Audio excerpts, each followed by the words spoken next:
By the early 12th century, 12वीं शताब्दी के शुरुआत में Delhi started becoming an important kingdom. Delhi जो है इम्पोर्टेंट राज्य था उस समय। दिल्ली में तोमर्स का शासन था। And the Chauhan established Delhi as an, और उस वक्त दिल्ली में तोमर और चौहान थे, एस्टैब्लिश हो रहे थे एज एन, और उन्होंने इसको एक इम्पोर्टेंट कमर्शियल सेंटर बना दिया था।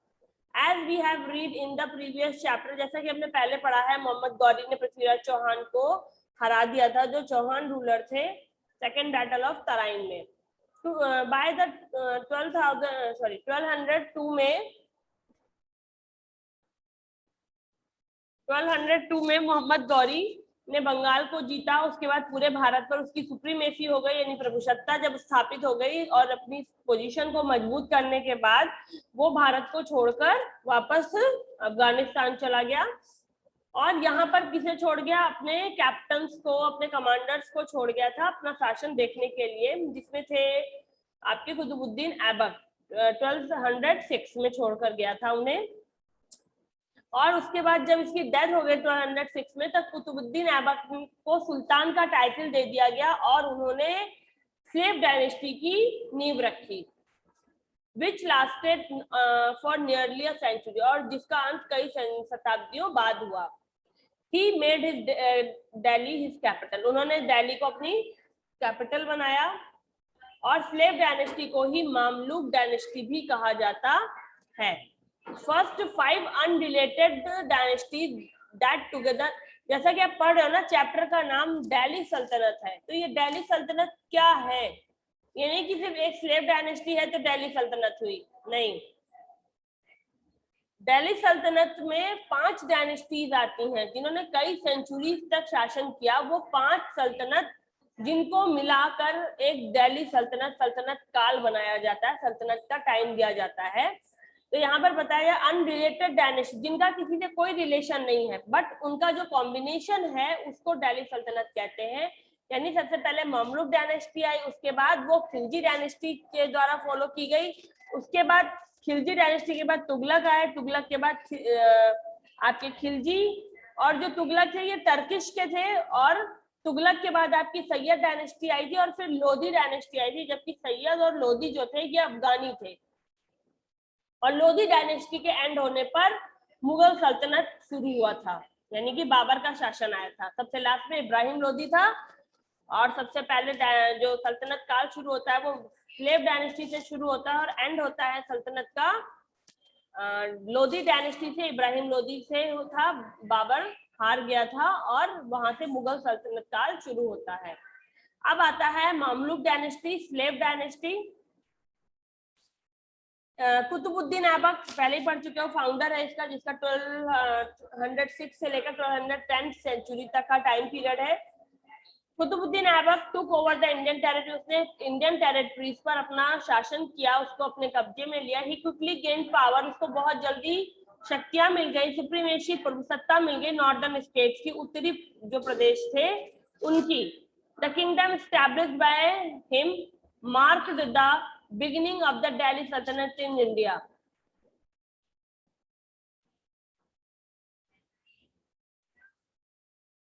उसके बाद जो किंगडम था, जो राज्य था, साम्राज्य था, उसको जब उसने स्टैब्लिश किया तो उसको क्या, mark the beginning of the, यहीं से दिल्ली सल्तनत की शुरुआत होती है भारत में, जहां से उसका शासन शुरू हुआ।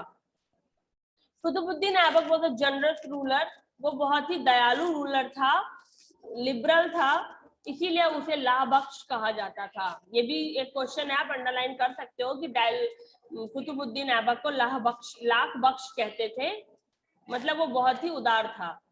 ही बिल्ड कुव्वतुल इस्लाम मॉस्क्यू, उसने कुव्वतुल इस्लाम मॉस्क्यू बनवाया था, और कुतुब, या इसको कुतुब मॉस्क्यू भी कहते हैं, जो ओल्डेस्ट मॉस्क्यू है दिल्ली की, वो इसने बनवाई थी। और he also started building the Qutub Minar, और उसने कुतुब मीनार को बनवाना भी शुरू किया था।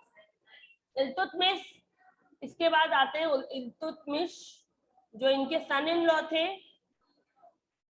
दो कह रही हूँ, 1211 में, यानी 1211 में कुतुबुद्दीन ऐबक के जो दामाद थे, यानी बेटी का जो हस्बैंड था, सन इन लॉ जो थे उनके, इल्तुतमिश को स्लेव डायनेस्टी का रूलर बनाया गया। His reign is very precarious means होता है अनिश्चित, ठीक है। जो उसका प्रदेश था वो अनिश्चित था, संदिग्ध कह सकते हो आप, ठीक है। As it was oppose by many in the king, यानी उसको बहुत सारे अपोजिशन में उसके बहुत से राज्य थे उसके पोजीशन में, या विरोधी भी कह सकते हैं। This led to the number of war, उसकी वजह से बहुत सारे युद्ध हो रहे थे। The execution with this kingdom, उसके राज्य के विस्तार को लेकर बहुत ज्यादा युद्ध भी हो रहे थे, यानी उसका जो राज्य था वो संदिग्ध परिस्थितियों में था। He managed to consolidate his power and regain most of the territory that had broken away during the struggle for power. He managed to consolidate his power. उसने क्या किया, अपने पावर को मैनेज करना शुरू किया और रिगेन किया अपने जो मोस्ट टेरिटरी थी उनको, and that had broken away during the struggle for power, और वो टेरिटरी जो शक्तियों के कारण टूट गई थी उन सब को संघर्ष करके उसने दोबारा अपनी शक्तियों से प्राप्त किया। ही सप्रेस्ड द रिबेलियंस, और उसको विरोधियों के द्वारा दबाया गया, and went to the defeat by the Rajput ruler of Ujjain and Ranthambore और उज्जैन के राजपूत शासकों द्वारा उसे फिर हरा दिया गया। He brought Bengal Bihar under the saltanat, उसने बंगाल और बिहार को अपने सल्तनत में मिलाया। द कोर्ट क्रॉनिकल मिनाज-ए-सिराज, जो राज दरबारी होते थे जो वहां रहकर लिखते थे, उनमें से मिनाज-ए-सिराज ने अकाउंट दिया है, इल्तुतमिश के बारे में इंफॉर्मेशन दी है। अब आते हैं जाना माना नाम, इंडिया की पहली ruler Razia Sultan. Razia the daughter of Iltutmish, Razia जो थी वो इल्तुतमिश की बेटी थी। was the only woman ruler to ascend the throne of the Delhi, वो एक पहली महिला शासक थी जिसे मतलब दिल्ली सल्तनत के सिंहासन पर बैठाया गया था। She was chosen to be a ruler as she was more competent than her brother, उसको शासक इसलिए बनाया गया क्योंकि अपने भाइयों से वो ज्यादा समर्थ थी, वो एक अच्छी योद्धा थी, वो एबल थी शासन करने में और नए कानून बनाने में, राज्य को नियम कानून के अनुसार चलाने में वो एबल थी, इसलिए उसको शासक बनाया गया। As a society was male dominated, but उस वक्त जो समाज था वो मेल डोमिनेटेड था। मेल डोमिनेटेड मीन्स होता है पुरुष प्रधान था। दैट्स व्हाई मेनी नोबल्स, जो बहुत से विद्वान थे, वो क्या कर रहे थे, many noble did not accept the ruler of a women, वो महिला शासक को एक्सेप्ट नहीं कर पा रहे थे। इवेंचुअली रजिया, और समय के साथ एक घटनाक्रम में रजिया को युद्ध के दौरान उसी के नोबल्स ने मार दिया था जो उसके खिलाफ षड्यंत्र कर रहे थे। Even Minhaj-i-Siraj who appreciated Razia quality, Minhaj-i-Siraj जिन्होंने रजिया सुल्तान की विशेषताओं को बताया है, रिमार्क दैट, उन्होंने ये कहा that the queens rule went against the tradition, जो रजिया का शासन था, जो रजिया के नियम थे, वो परंपराओं के खिलाफ जा रहे थे। भगवान की, एक सेकंड की, हेलो प्लीज माइक ऑफ रखिए।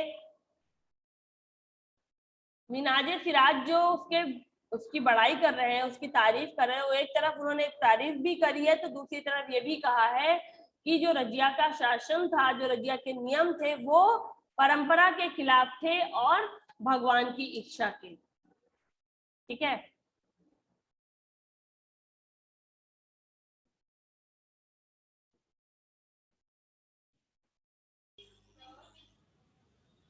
बलबन ने अपनी सत्ता को मजबूत बनाए रखने के लिए बहुत से मेजर्स यानी कि पैमाने वो किए, जैसे कि उसने सिद्धा पैबोस लागू किया, उसने स्पाई सिस्टम को मजबूत किया। इसके अलावा उसने राजपूत जो थे उस वक्त के, उनको सप्रेस भी किया and took major to check Mongol invasion. उसके बाद अलावा उसने जो मंगोल थे उनका जो उस वक्त का आक्रमण हो रहा था उनके लिए भी उसने व्यवस्था की। बलबन 1287 में डायड हो गया था, यानी कि उसकी मृत्यु हो जाती है, और उसके बाद उसका जो शासन था वो बहुत ही कमजोर शासकों के हाथ में आ गया, और यहीं से मामलुक डायनेस्टी, स्लेव डायनेस्टी जो थी वो खत्म होती है, और जो उसका शासन था वो जलालुद्दीन खिलजी यानी खिलजी डायनेस्टी यहाँ से शुरू होती है, और ये खिलजी डायनेस्टी पर चला जाता है। ममलूक डायनेस्टी जो है उसका जो शासनकाल था, उसके जो रूल एंड नियम थे, वो सारा कुछ खिलजी डायनेस्टी में ओवरथ्रू हो जाते हैं।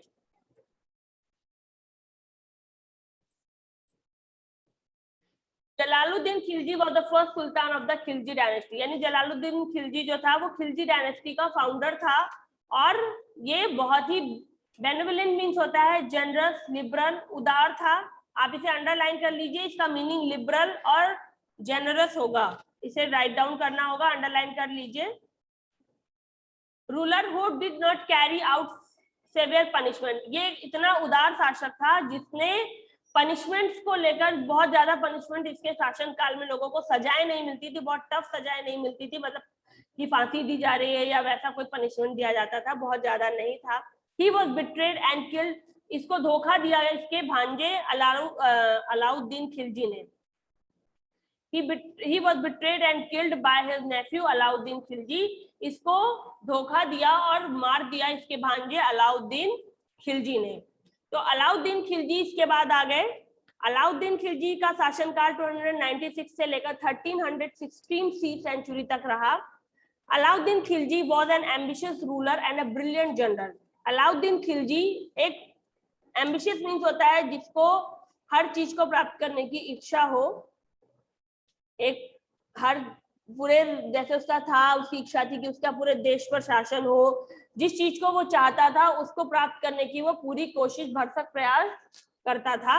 एंड द ब्रिलियंट जनरल, और एक बहुत अच्छा जनरल था यानी सेना नायक था। He conquered the Deccan with the help of his commander Malik Kafur, और उसने डेक्कन को अपने कमांडर मलिक काफूर के हेल्प से जीता था। आपको ये ध्यान रखना है कि अलाउद्दीन खिलजी के कमांडर का नाम मलिक काफूर था। Alauddin built a garrison town, Alauddin ने एक गैरिसन टाउन बनाया था सीरी में। और वो गैरिसन टाउन क्यों बनाया गया था? मंगोल्स के आक्रमण को चेक करने के लिए, कि ऐसा तो नहीं कि आक्रमण, गैरिसन टाउन कहते हैं जहां पर हथियार रखे जाते थे, जहां पर सैनिकों को रखा जाता था, उसे गैरिसन टाउन कहा गया है। उनके लिए एक स्पेशल टाउन था, उसे गैरिसन टाउन कहा गया था, सीरी में बनवाया था उसने उसे, और उसके द्वारा वो मंगोल्स पर आक्रमण को चेक करता था कि ऐसा नहीं कि कहीं मंगोल्स अंदर आ जाए, उसके सीमा क्षेत्रों में आकर आक्रमण कर दे, तो उसके लिए उसने ये टाउन डेवलप किया था। He kept a detailed account of the soldiers, और वो सभी सैनिक जितने भी इसके दरबार में, उसके राज्य में सैनिक थे, उनके बारे में सारी डिटेल रखता था। और उसने चेहरा प्रथा शुरू की थी, यानी कि सबके बारे में डिटेल रखना, उसको उस वक्त वहां पर चेहरा कहा गया था। और वो जो सेना में उसके घोड़े थे वो ब्रांडेड घोड़े होते थे, और उनको दाग, उनको मतलब ब्रांडेड बनाकर रखना कि उनमें जो बहुत स्ट्रांग है, जो अच्छे चल सकते हैं, दौड़ सकते हैं, उनमें दाग का प्रोसेस था, यानी उनको उन पर निशान दे दिया जाता था कि ये ब्रांड अच्छा है। जैसे आज के समय में ब्रांड के लिए क्या किया जाता है, एक टैग होता है जिसको देखकर आप कहते हो हाँ ये इस ब्रांड के कपड़े अच्छे हैं।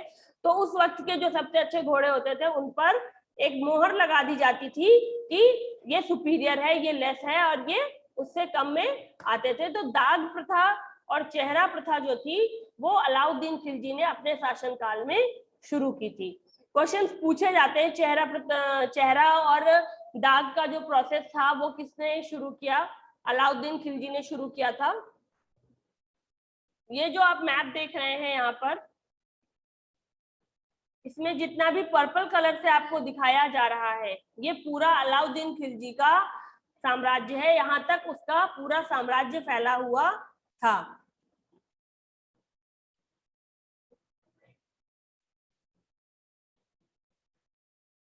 बंगाल से लेकर पेशावर तक पूरा उसने कवर कर रखा था इंडिया को।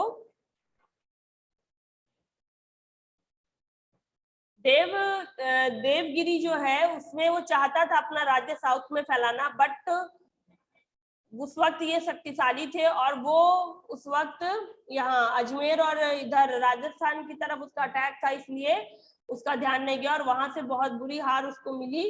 तब उसका आगे बढ़ने का जो कार्यक्रम था वो उसने वहीं रोककर जितने राज्यों पर उसका कब्जा था उसी पर उसने स्ट्रेंथ बनाकर अपनी रखी। ओके। जितना आज बताया गया है आपको, ये चीज आपको ध्यान रखनी है।